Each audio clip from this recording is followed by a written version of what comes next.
আমাদের দুইটা কমিটি গঠন করা হয়েছে, ওয়ার্কিং কমিটি। দুইটা কমিটিতে আমাদের প্রতি বৈষম্য হয়েছে। আমি এজন্য আমরা এই কমিটিকে মানি না এবং মানবও না। কেন মানবো না?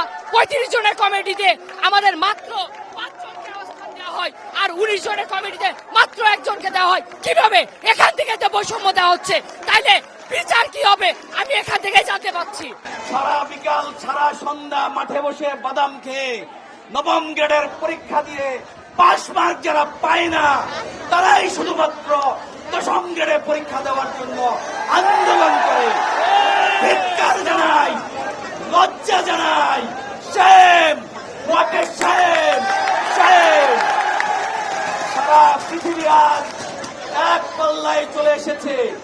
টাটা নিয়ে কথা বলেন, সারা পৃথিবীতে হাতে গুনে গুনে যতগুলো বড় বড় কোম্পানি আছে, গুগল থেকে শুরু করে সকল কোম্পানিগুলোতে আজকে লিডিং পর্যায়ে আছে আমার ডিপ্লোমা ইঞ্জিনিয়াররা।